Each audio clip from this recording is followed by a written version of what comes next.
So in this video I am discussing the concept of principle of insurance. अब जो principle of insurance हैं, वैसे तो ये 5 स्पेसिफिक प्रिंसिपल्स हैं इंश्योरेंस के. इस वीडियो में मैं केवल ये 2 प्रिंसिपल्स डिस्कस करूँगी. बाकी के 3 प्रिंसिपल्स नेक्स्ट वीडियो में आपको मिलेंगे. सो एवरी सब्जेक्ट, कोई भी सब्जेक्ट जो आप पढ़ रहे हैं, डिसिप्लिन है, you must have seen that there are certain generally accepted principles which are systematically laid down, right? तो काफ़ी सिस्टमैटिक प्रिंसिपल्स और स्टैंडर्ड्स होते हैं जो कि हर एक सब्जेक्ट और डिसिप्लिन के आपको मिलेंगे so that they can achieve the underlying objectives. So in insurance these principles may be defined as the rules of action or conduct that are universally accepted and adopted by different stakeholders involved in the insurance business. तो insurance के जो principles हैं वो एक तरह के rules हैं, code of conduct है जो कि यूनिवर्सली एक्सेप्टेड है. यूनिवर्सली एक्सेप्टेड होने का मतलब होता है that they are same in India, और किसी और कंट्री में चले जाएं तो वहाँ भी आपको प्रिंसिपल सेम मिलेंगे. लॉ ऑफ लैंड में भी डिफरेंट, लाइक जैसे इंश्योरेंस प्रिंसिपल्स जो हैं ये स्पेसिफिक प्रिंसिपल्स हैं, तो कुछ जनरल प्रिंसिपल्स भी हैं. जनरल प्रिंसिपल्स बिकॉज इंश्योरेंस क्या है, कॉन्ट्रैक्ट है, तो कॉन्ट्रैक्ट एक्ट के जो प्रोविजंस हैं, जो रूल्स हैं, जो प्रिंसिपल्स हैं, वो इस पे एप्लीकेबल होते हैं. तो अब ये जो कॉन्ट्रैक्ट एक्ट है, तो इंडियन कॉन्ट्रैक्ट एक्ट अप्लाई होगा इंडियन इंश्योरेंस पे. तो किसी और कंट्री में जाएंगे तो वहाँ का लॉ जो है वो उसको गवर्न करेगा, तो दैट मे बी डिफरेंट. पर जो इंश्योरेंस के प्रिंसिपल्स हैं वो जो है यूनिवर्सली एक्सेप्टेड है. और जो डिफरेंट स्टेक होल्डर्स हैं इंश्योरेंस बिजनेस के स्टेक होल्डर्स कौन हो गए, लाइक इंश्योरेंस पॉलिसी होल्डर हो गया, इंश्योरेंस कंपनी हो गई, थर्ड पार्टी एडमिनिस्ट्रेटर्स हो गए, सेल्स पर्सनस हैं, ब्रोकर्स हैं, तो etcetera, all these are stakeholders. तो ये जो है इनको यूनिवर्सली अडॉप्ट करते हैं. तो ऐसा नहीं है किसी एक कॉन्ट्रैक्ट में तो कोई और प्रिंसिपल लगा दिया और दूसरे कॉन्ट्रैक्ट में जो है सिमिलर टाइप के कॉन्ट्रैक्ट में कुछ और प्रिंसिपल लगा दिया, तो ऐसा नहीं होगा. तो they are accepted universally and applied uniformly. So now these principles they are classified into basically 2 categories. एक तो हो गए जनरल प्रिंसिपल्स जिनको कि हम बोलते हैं असेंशियल्स ऑफ वैलिड कॉन्ट्रैक्ट, क्योंकि मैंने आपको बताया इंश्योरेंस क्या है. इंश्योरेंस जो है एक तरह का कॉन्ट्रैक्ट है, तो कॉन्ट्रैक्ट है तो कॉन्ट्रैक्ट वाले जितने भी रूल्स हैं, प्रोविजंस हैं, वो एप्लीकेबल हो जाएंगे. और ये वाले जो प्रिंसिपल्स हैं जो यहाँ डिस्कस किए हुए हैं, लिखे हुए हैं, ये हैं हमारे specific principles related only to insurance. अब जो ये कॉन्ट्रैक्ट वाले जो प्रिंसिपल्स हैं, ये कोई भी कॉन्ट्रैक्ट हो, चाहे वो इंश्योरेंस का कॉन्ट्रैक्ट है या कोई और कॉन्ट्रैक्ट है, तो वो उन पे सेम तरह से अप्लाई होगा. तो अब देखते हैं कि essentials of valid contract act के क्या पॉइंट्स हैं. तो इनकी हम ज़्यादा डिटेल नहीं करेंगे क्योंकि बेसिकली हमारा फोकस है इंश्योरेंस प्रिंसिपल्स, तो फोकस हमारा उधर ही रहेगा. डिटेल हम इन्हीं प्रिंसिपल्स को डिटेल में डिस्कस करेंगे, लेकिन फिर भी हमको मालूम होना चाहिए, अगर किसी ने कॉन्ट्रैक्ट एक्ट नहीं पढ़ रखा, तो क्या असेंशियल्स होते हैं वैलिड कॉन्ट्रैक्ट के. तो वैलिड कॉन्ट्रैक्ट का सबसे पहला असेंशियल फीचर है ऑफर एंड एक्सेप्टेंस. यानी जो भी कॉन्ट्रैक्ट हम एंटर कर रहे हैं, 2 पार्टीज़ हैं इंश्योरेंस कॉन्ट्रैक्ट के अंतर्गत, तो पार्टी ए है, दूसरी पार्टी हमारी बी है, ये हमारी इंश्योरेंस कंपनी है जिसको हम इंश्योरर बोलते हैं, और ये जिसको कि रिस्क है और जिसको इंश्योरेंस चाहिए ये हमारा इंश्योर्ड है. तो इन दोनों के बीच में ऑफर एंड एक्सेप्टेंस का रिलेशनशिप होना चाहिए. यानी कि ए जो है ऑफर करता है बी को, क्या ऑफ़र करता है कि वो जो भी रिस्क फेस कर रहा है तो वो रिस्क ट्रांसफ़र करना चाहता है बी के ऊपर, और उसके बदले वो जो है बी को एक प्रीमियम पे करेगा, और बी के पास ऑप्शन होती है कि वो उस ऑफ़र को एक्सेप्ट करे या रिजेक्ट करे. तो जनरली हमारी परसेप्शन होती है कि जो इंश्योरेंस कंपनी है वो ऑफ़र कर रही हैं लोगों के पास जाके, जो कह रही हैं भाई पॉलिसीज़ ख़रीद लीजिए, लाइफ इंश्योरेंस पॉलिसी ले लीजिए, या XYZ कोई भी जो उनके डिफरेंट टाइप्स ऑफ प्रोडक्ट्स हैं. ऑफ कोर्स सेल्समैन जाते हैं, अपनी मार्केटिंग करते हैं, अपने प्रोडक्ट्स की फीचर्स बताते हैं, बट ऑफ़र हमेशा पॉलिसी होल्डर की तरफ से ही कंपनी को प्लेस किया जाता है। उसके बाद कंपनी देखती है कि सब तरह की इन्फॉर्मेशन है, रिक्वायर्ड जो भी चीज़ें हैं, फॉर्मेलिटीज़ कंप्लीट हैं, तो उसके बाद ही वो उस ऑफ़र को एक्सेप्ट या रिजेक्ट करने का डिसीजन लेती है। Second important aspect is legal consideration. तो कंसिडरेशन हमें मालूम है क्या होता है, राइट? तो कंसिडरेशन जो है लीगल होना चाहिए।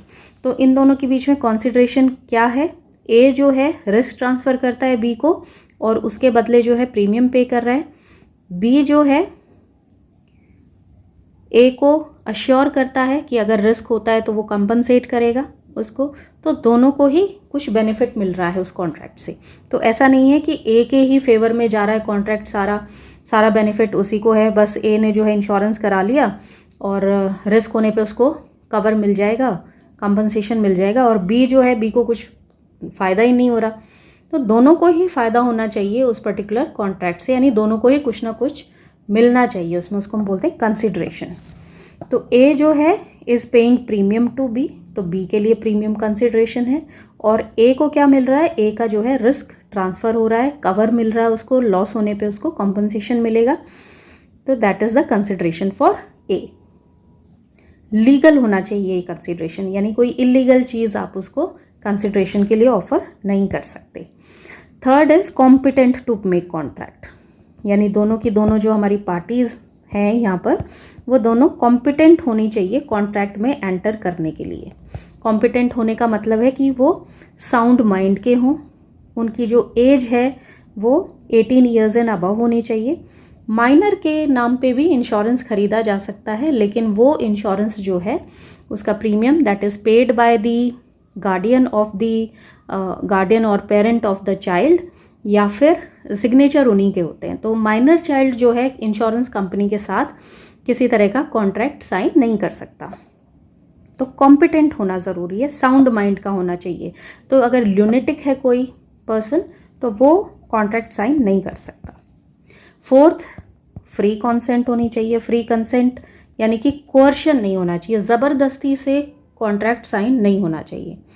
तो अगर फ्री कंसेंट है then it is valid contract. And last is legal object, यानी जो चीज़ हम इंश्योर करवा रहे हैं वो हमारा लीगल होना चाहिए ऑब्जेक्ट, राइट?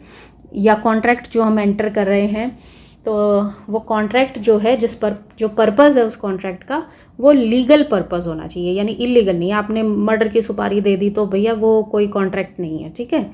कॉन्ट्रैक्ट किलिंग कि भाई ये तो कॉन्ट्रैक्ट हो गया, ये तो लीगल नहीं है। तो लीगल नहीं है तो वैलिड कॉन्ट्रैक्ट नहीं है।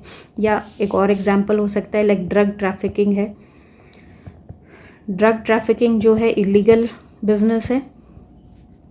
तो अब इलीगल होने के कारण, क्योंकि इसमें रिस्क तो है, तो इसका रिस्क आप ट्रांसफ़र नहीं कर सकते इंश्योरेंस कंपनी के ऊपर, because the object which we are trying to protect और transferring the risk that is not legal. तो ये सारी चीज़ें होनी चाहिए। अगर ये नहीं है तो that means the contract is not valid. तो ये तो फीचर्स हो गए असेंशियल्स ऑफ वैलिड कॉन्ट्रैक्ट की। अब हम बात करते हैं प्रिंसिपल्स ऑफ इंश्योरेंस की, यानी जो स्पेसिफिक प्रिंसिपल्स हैं जो कि इंश्योरेंस से ही रिलेटेड हैं। तो सबसे पहला जो प्रिंसिपल है that is principle of indemnity. According to this principle, in the event of a loss, जो इंश्योरर है वो क्या करता है? He undertakes to put the insured in the same position that he occupied immediately before the happening of the event which is insured, ठीक है? तो यानी कि इंश्योरेंस कंपनीज क्या करती हैं, या जो इंश्योरर है वो प्रॉमिस कर रहा है किसको? इंश्योर्ड को। क्या प्रॉमिस कर रहा है? कि अगर रिस्क हो जाता है, कौन सा रिस्क? जिसके अगेंस्ट इंश्योरेंस ले रखी है, XYZ नहीं, जिस पर्टिकुलर रिस्क का इंश्योरेंस ले रखा है, अगर वो रिस्क हो जाता है तो इंश्योरर प्रॉमिस कर रहा है या अंडरटेक कर रहा है कि वो वापस से उस इंश्योर्ड को उसी पोजीशन पे, कौन सी पोजीशन पे? फाइनेंशियल पोजीशन होती है यहाँ पे। पोजीशन ये नहीं कोई राजगद्दी नहीं मिलती, पोजीशन मीन्स फाइनेंशियल पोजीशन। उसको वापस उसी फाइनेंशियल पोजीशन पे लाके रखता है जिसको कि वो एंजॉय कर रहा था before happening of the loss. Loss के होने से पहले जो इंश्योर्ड की जो फाइनेंशियल पोजीशन थी, तो वापस उसको उसी लेवल पे लेके आना है। सो सो दैट इज़ इंडेमनिटी, यानी प्रॉफिट नहीं कराना। लॉस अगर 1 लाख रुपीज़ का हुआ है तो उसको 1 लाख रुपीज़ ही देने हैं। तो पहले वो 1 लाख रुपए का मालिक था, ठीक है, insured was enjoying the financial position of being an owner of 1 lakh rupees, a 1 lakh property, 1 lakh rupees property। अब वो डैमेज हो गई, ठीक है, डैमेज हो गई तो इंश्योरेंस कंपनी क्या कहती है प्रिंसिपल ऑफ इंडेमनिटी के अकॉर्डिंग कि मैं वापस आपको यही पोजीशन पे लाकर खड़ा कर दूंगा, आपको 1 लाख रुपीज़ से कॉम्पनसेट कर दूंगा, ठीक है। तो यानी कि आपको ना 1,10,000 मिलेंगे ना 90,000 मिलेंगे, आपको कितने मिलेंगे, जितना एक्चुअल लॉस हुआ है उतने का ही कॉम्पनसेशन यहाँ पे आपको मिलेगा। फिर देखिए कि जो प्रिंसिपल ऑफ इंडेमनिटी है it is apply to all forms of insurance except life insurance, right. यानी कि लाइफ इंश्योरेंस के अलावा बाकी सभी पे ये प्रिंसिपल एप्लीकेबल है। लाइफ इंश्योरेंस पे क्यों एप्लीकेबल नहीं है, क्योंकि यहाँ पर इंडेमनिटी में क्या बात कर रहे हैं कि हम लॉस, जो एक्चुअल लॉस हुआ है उसको कवर अप करेंगे, यही प्रिंसिपल ऑफ इंडेमनिटी है। तो लाइफ इंश्योरेंस के केस में एक्चुअल लॉस कैसे डिटरमिन होगा, it is not possible to determine the actual loss. Human life को फाइनेंशियल टर्म्स में लॉस की फॉर्म में कैलकुलेट करना पॉसिबल नहीं है। आप कितने भी पैसे दे दें बंदा वापस नहीं आ सकता। तो that is the reason why this principle is not applicable on life insurance, because we do not know the actual loss the family suffers because of the death of the person। तो आप emotional छोड़िए, financial loss भी हम calculate नहीं कर सकते हैं। तो यहाँ पर इसलिए हम क्या करते हैं लाइफ इंश्योरेंस के केस में, जब लाइफ इंश्योरेंस पॉलिसी खरीदी जाती है उस टाइम जो है तभी डिसाइड हो जाता है कि in case of loss how much amount will be paid, ठीक है। बाकी की जितनी भी पॉलिसीज़ हैं, फायर इंश्योरेंस है, मरीन इंश्योरेंस है, automobile insurance, accident insurance, theft insurance, liability insurance, ये सारी इंश्योरेंस में क्या है कि लॉस हमें तब पता चलेगा, कितना लॉस हुआ है वो तब पता चलेगा जब एक्चुअल में वो लॉस हो जाएगा, ठीक है। मान लीजिए एक्सीडेंट हो जाता है, कार डैमेज हो जाती है, तो जब कार डैमेज होएगी हम उसको रिपेयर्स के लिए लेके जाएंगे तो वो बंदा बताएगा कि इतना खर्चा हो गया आपका, 12,000 लगेंगे, 50,000 लगेंगे, राइट। वो तो लॉस होने के बाद ही पता चलेगा, हम पहले से नहीं बता सकते कि हमारा इतना लॉस हो जाएगा। तो इसलिए वहाँ तो इंडेमनिटी का प्रिंसिपल लग जाएगा। लेकिन लाइफ इंश्योरेंस के केस में क्योंकि एक्चुअल लॉस कैलकुलेट ही नहीं हो सकता, डेथ का जो लॉस है वो हम कैलकुलेट नहीं कर सकते, तो हम जब पॉलिसी ख़रीदने जा रहे हैं उस टाइम हम जो है on the basis of the premium that is paid by the policy holder, तो कितना प्रीमियम वो पे कर रहा है, उसकी प्रीमियम पेइंग कैपेसिटी कितनी है। अगर वो बहुत ज़्यादा प्रीमियम पे कर सकता है तो एक हायर अमाउंट की पॉलिसी ख़रीद ले, 2 करोड़ की पॉलिसी ख़रीद ले, कोई 5 करोड़ की ख़रीद सकता है, कोई शायद 10 लाख की खरीदे। तो ये किस पे डिपेंड करता है, depends upon the premium paying capacity of that person. तो जितनी भी उसकी कैपेबिलिटी है वो एक इंश्योरेंस खरीद सकता है, वो 2 भी खरीद सकता है, वो 5 भी खरीद सकता है। So it depends upon the purchasing power of the policy holder. तो वो ज़्यादा भी खरीद ले, तो इसमें आप कितने भी अमाउंट का इंश्योरेंस करा सकते हैं। लेकिन जनरल इंश्योरेंस के केस में हम जो जिस प्रॉपर्टी का या जिस रिस्क का इंश्योरेंस करा रहे हैं तो जो एक्चुअल लॉस है उससे ज़्यादा का कॉम्पनसेशन नहीं मिलेगा, प्रॉपर्टी की जितनी वैल्यू है उससे ज़्यादा का इंश्योरेंस नहीं होगा। तो इंडेमनिटी जो है it can be provided by 4 methods, repair, replacement, reinstallment and cash payment.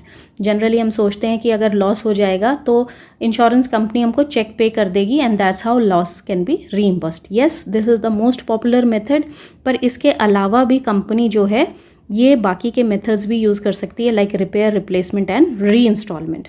यानी वो खुद से रिपेयर करवा के दे सकती है, मशीन अगर डैमेज हो गई है तो उसको रिप्लेस करवा सकती है, not with a new one, नई नहीं आ जाएगी उसकी जगह, बल्कि उतनी ही वॉर्न आउट, उतने ही टाइम यूज़ हुई कोई और मशीन भी वहाँ पर लाकर आपको प्रोवाइड की जा सकती है। रीइंस्टॉलमेंट भी कर सकते हैं मशीन्स की। तो ये बाकी के भी मेथड्स हैं cash payment is the most popular, generally cash ही पे किया जाता है, पर अगर इंश्योरेंस कंपनी चाहे तो रिपेयर, रिप्लेसमेंट, री इंस्टॉलमेंट का भी मेथड यूज़ कर सकती है इंडेमनिटी के लिए। Next is the merits of this principle. Merits कह लीजिए या नीड कह लीजिए कि क्यों हमें जो है इस प्रिंसिपल की या इंडेमनिटी प्रिंसिपल की किस लिए नीड है, ज़रूरत क्या है इसकी। So the principal of indemnity offers these following advantages. The first advantage is, like, in the absence of this principle there would have a hue of gambling and the insured would tend to affect over insurance and then intentionally cause a loss to occur so that a financial gain can be achieved. यानी कि वो क्या करेगा, जानबूझ के loss करवाएगा।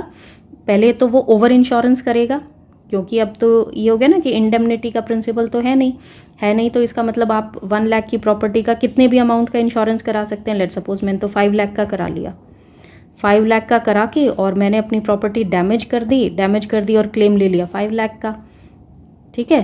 तो अगर प्रिंसिपल ऑफ इंडेमनिटी नहीं होगा तो इस तरह की जो ट्रांजेक्शन्स है बहुत ज़्यादा होंगी। So obviously this will result in intentional losses. Now, so to avoid this intentional loss, only the actual loss should be payable, right? इस इंटेंशनल लॉस को अगर हम अवॉइड करना चाहते हैं तो ये अगर कह दें कि 1 लाख का लॉस हुआ है तो आपको 1 लाख रुपए ही मिलेंगे, तो फिर फ़ायदा क्या होगा जानबूझ के अपनी प्रॉपर्टी डैमेज करने का, कोई फ़ायदा नहीं है। तो इसलिए इंटेंशनल लॉस को हम वहीं पे स्टॉप कर सकते हैं। दूसरा जो है, एंटी सोशल एक्टिविटीज़ भी अवॉइड की जा सकती हैं। If the principal of indemnity is not applied, larger amount will be paid for a smaller loss, right? And there will be increase in the cost of insurance, और इससे क्या होगा, premiums बढ़ जाएंगे। तो एक तो एंटी सोशल एक्टिविटीज़ इंक्रीज होंगी, क्योंकि हम हमारे जानबूझ के लॉसेस कर रहे हैं, जानबूझ के हम हमारे रिसोर्सेज को डिप्लीट कर रहे हैं, डैमेज कर रहे हैं, एंटी सोशल हो रहे हैं, सोसाइटी के अगेंस्ट ही जा रही है ना ये सारी चीज़ें। तो और हमारे लॉसेस भी क्या है, उनका नंबर भी बहुत ज़्यादा बढ़ेगा तो हमारे प्रीमियम का जो, यानी कि जो पॉलिसी की जो कॉस्ट है वो कॉस्ट भी इंक्रीज़ होगी।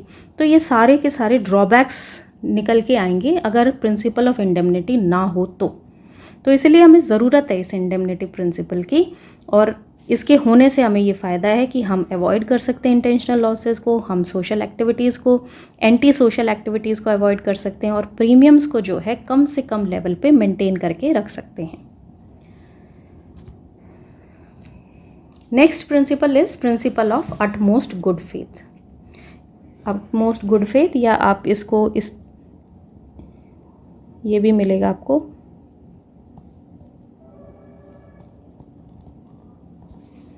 उबेरेमा फाइड्स। तो दोनों का मीनिंग एक ही है। एग्जाम में एग्जामिनर ये भी पूछ सकता है कि आप इसको एक्सप्लेन करें, प्रिंसिपल ऑफ उबेरेमा फाइड्स या फिर principal of utmost good faith, both mean the same thing.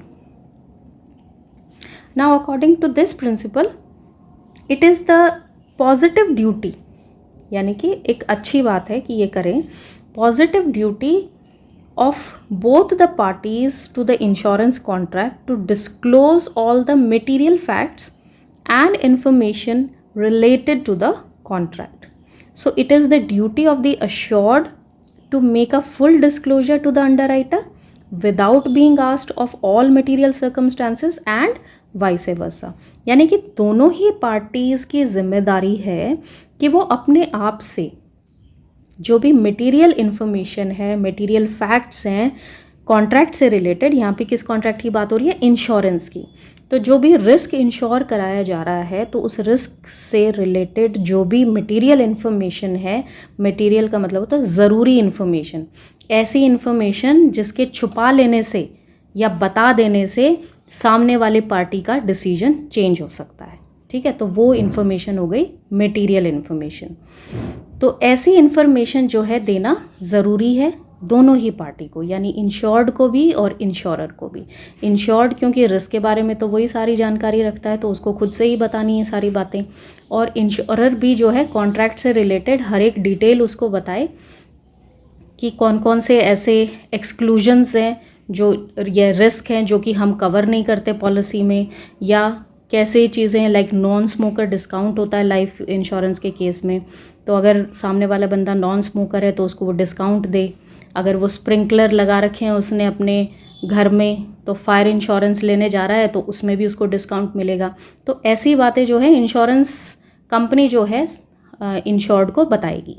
तो अगर दोनों ही पार्टी फुल फेथ में डिस्क्लोज करती हैं, सो that is the you can say objective of this principle कि दोनों की दोनों पार्टीज़ को गुड फेथ में सारा डिस्क्लोजर करना चाहिए, यानी कि जो कॉन्ट्रैक्ट एंटर कर रहे हैं वो दोनों के दोनों जो हैं एक पॉजिटिव ड्यूटी निभाते हुए सारी इन्फॉर्मेशन डिक्लेयर करते हुए एंटर करें। सो it is the duty of disclosure on both the parties. तो एक ही जनी की ड्यूटी नहीं है, दोनों ही पार्टीज़ को सारी इन्फॉर्मेशन डिस्क्लोज करनी है। Then extent of the duty का क्या मतलब है? Extent of duty means the proposer cannot defend on the ground that he had omitted to disclose the information because of some carelessness or by mistake, or that he didn't knew that such information is material to the contract. तो आप ये कह के अपना पीछा नहीं छुड़ा सकते कि मुझे तो पता ही नहीं था, या अरे गलती हो गई, या मुझे नहीं मालूम था, या मुझे तो इस इन्फॉर्मेशन की जानकारी नहीं थी। तो इस तरह की बात हम नहीं कर सकते। तो कौन से फैक्ट्स हैं जो कि डिस्क्लोज होने ज़रूरी हैं? So facts which must be disclosed, so those fact like some circumstances which would influence the insurer in accepting or declining a risk or in fixing the premium or terms and conditions of the contract। तो ऐसी सारी जो information होती है या facts जो है होते हैं वो मटेरियल इन्फॉर्मेशन होती है। क्या मतलब इस बात का कि जो इन्फॉर्मेशन है हम कैसे बताएंगे कि ये ज़रूरी इन्फॉर्मेशन थी जो कि हमको डिस्क्लोज करनी थी। तो आप अगर ऐसी कोई इन्फॉर्मेशन है जिससे कि जो इंश्योरेंस कंपनी जो है अपना डिसीजन चेंज कर देगी, पहले तो एक्सेप्ट कर रही थी, अब उसने डिक्लाइन कर दिया रिस्क को लेने से, आपका रिस्क कवर करने से, तो दैट मीन्स ये वाली इन्फॉर्मेशन क्या है? मटेरियल इन्फॉर्मेशन है। या फिर उसने आपको एक हायर प्रीमियम कैटेगरी में डाल दिया, या उसने जो है अपनी टर्म्स एंड कंडीशंस चेंज कर दी कॉन्ट्रैक्ट की। तो इसका मतलब ये जो इन्फॉर्मेशन है ये एक मटेरियल इन्फॉर्मेशन है। तो मटेरियल इन्फॉर्मेशन में कौन कौन सी चीज़ें आ गई? लाइक अगर लाइफ इंश्योरेंस कॉन्ट्रैक्ट है तो एज है, इनकम है, किस टाइप का ऑक्यूपेशन है, क्या हैबिट्स हैं, हेल्थ कैसी है, फैमिली हिस्ट्री क्या है, और कौन कौन सी पॉलिसीज़ ले रखी हैं, कोई लॉस तो नहीं कभी सफ़र किया। सो ये सारी की सारी इन्फॉर्मेशन जो है ये मटेरियल इन्फॉर्मेशन मानी जाती हैं in case of life insurance. इसी तरह से जो जनरल इंश्योरेंस है तो उस केस में भी there are so many information which can be considered as material facts which needs to be disclosed. Then the fact must be material at the date at which it should be communicated to the insurer. ठीक है, यानी कि आप जब उसको communicate करना, जैसे आज पॉलिसी खरीदने जा रहे हैं तो आज की डेट में उसका मटेरियल होना ज़रूरी है, यानी कि आज वो इन्फॉर्मेशन बहुत ज़रूरी होनी चाहिए। अगर आज वो वैलिड नहीं है या आपको पता ही नहीं है, आप जानते ही नहीं, आपको मालूम ही नहीं है कि आपको कोई डिज़ीज़ है, तो आप कैसे देंगे उसको जानकारी? तो पॉलिसी ले ली, उसके 1 साल के बाद आपको पता चला है कैंसर में भी, बिकॉज 2 साल से 5 साल से था आपको, लेकिन आपको नहीं मालूम था, तो आप कम्युनिकेट भी नहीं कर सकते। तो that is not required to be disclosed, जो चीज़ आपको मालूम ही नहीं है। पर कोई चीज़ पता थी, पता होते हुए भी नहीं बताई, सो that is called breach of doctrine of utmost good faith, यानी कि आपने या तो कंसील कर लिया, नॉन डिस्क्लोजर मीन्स कंसीलमेंट, छुपाना, दूसरा है मिस रिप्रेजेंटेशन मीन्स आपने झूठ बोल दिया। ठीक है, तो दोनों जो चीज़ अगर करते हैं तो that means there is a breach of doctrine of utmost good faith. अब ये दोनों ही केस जो हैं 2 तरीके से हो सकते हैं। एक तो आपने इंटेंशनल किया हो, इंटेंशनल मीन्स फ्रॉडुलेंट हो गया, या दूसरा जो है मिस रिप्रेजेंटेशन हो गई इनोसेंटली। इसी तरह से नॉन डिस्क्लोजर भी इनोसेंट हो सकता है, innocent non disclosure, and it can B fraudulent also, यानी जानबूझ के आपने चीज़ छुपा ली। तो चाहे इनोसेंट थी या फ्रॉडुलेंट थी, ब्रीच तो है, लेकिन रेमेडी उसकी जो है चेंज हो जाएगी। अगर इनोसेंट है तो उसमें दोनों ही केस में, यहाँ भी और यहाँ भी, if there is a innocent miss representation और इनोसेंट नॉन डिस्क्लोजर, तो कंपनी क्या कर सकती है, या जो भी पार्टी, ग्रीव्ड पार्टी जो है, तो वो ग्रीव्ड पार्टी जो है डिसाइड कर सकती है to continue with the contract. लेकिन अगर फ्रॉड्यूलेंट है, फ्रॉड्यूलेंट है तो फिर जो है रेमेडी क्या है, दो तरह की रेमेडीज़ अवेलेबल हैं। एक तो कि अवॉइड कर दे कॉन्ट्रैक्ट को, नल एंड वॉइड करके बंद कर दें कि अब ख़त्म कॉन्ट्रैक्ट, रेपुडिएट कर सकते हैं, या अपनी जो भी लाइबिलिटी अराइज हो रही थी उसको अवॉइड कर सकते हैं, यानी क्लेम को पे करने की कोई ज़रूरत नहीं है। और दूसरा जो है they can sue for damages, यानी केस भी हो सकता है दूसरी पार्टी के ऊपर। So these are the remedies. और तीसरा मैंने आपको बता ही दिया है, जो कि इनोसेंट मिस रिप्रेजेंटेशन और नॉन डिस्क्लोजर के केस में ही जनरली कंपनी करती है, that is they continue with the contract, they can change a bit of terms and conditions. लेकिन एक बार जो रेमेडी आपने अप्लाई कर ली है, चाहे ये है या कंटिन्यूएशन का आपने डिसीजन ले लिया है, तो that can not be reverted back. तो मोस्टली ये इससे तो क्या होगा कि आपका कॉन्ट्रैक्ट ख़त्म हो गया। लेकिन जो थर्ड ऑप्शन है, यानी कंटिन्यूएशन का अगर आपने ऑप्शन चूज़ किया है, तो 1-2 साल के बाद जाके आप ये नहीं कह सकते कि अब क्लेम पे नहीं करेंगे because there was a breach of contract. तो क्योंकि decision was to continue with the contract, now everything has to be as per the rules.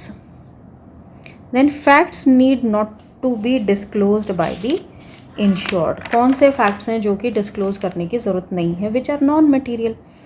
तो जो नॉन मटेरियल है, ऐसा नहीं है कि आपने सारी ही चीज़ें बतानी है उसको, यहाँ पे वो फैक्ट्स बताने which are relevant. Okay, legal consequence क्या है कि in the absence of utmost good faith the contract would be voidable and it will be at the option of the person who suffered the loss. ठीक है, मैंने अभी आपको बताया कि जिसने, जो ग्रीव्ड पार्टी होती है, तो वो ग्रीव्ड पार्टी के हाथों में होती है बात कि वो उस कॉन्ट्रैक्ट को नल एंड वॉइड कर सकता है, और जो भी उसकी ड्यूटी थी, लाइक क्लेम पे करने की अगर ड्यूटी बनती थी, तो वो उससे डिनाई कर सकता है। So that is the legal consequence. And if the voidable contract has been validated, अगर उसको वैलिडेट कर देता और वो कहता है no we will continue with the contract, so the contract cannot be avoided by him later on. So these are the legal consequences of breach of doctrine of utmost good faith. तो ये ज़रूरी है कि इसको follow किया जाए। Good faith में जो है दोनों ही पार्टीज़ जो है उस कॉन्ट्रैक्ट में एंटर करें। अगर किसी एक का भी फ्रॉडुलेंट ऑब्जेक्टिव है उस इंश्योरेंस को लेने का, तो दूसरी पार्टी जो है, जब भी उसको नॉलेज होती है कि इसने गलत इन्फॉर्मेशंस दे रखी हैं, तो वो कभी भी उसको वॉइड कर सकता है, ख़त्म कर सकता है कॉन्ट्रैक्ट को। तो जब हम कॉन्ट्रैक्ट में एंटर कर रहे हैं, इंश्योरेंस लेने जा रहे हैं, तो इट इज़ ऑलवेज़ एडवाइजेबल कि आप करेक्ट इन्फॉर्मेशन उसमें फिल करें। अदरवाइज़ चाहे आपने जानबूझ के नहीं की, लेकिन जिस पर्पज़ के लिए फिर हम उस इंश्योरेंस को ले रहे थे, वो पर्पज़ हमारा सर्व नहीं हो पाएगा।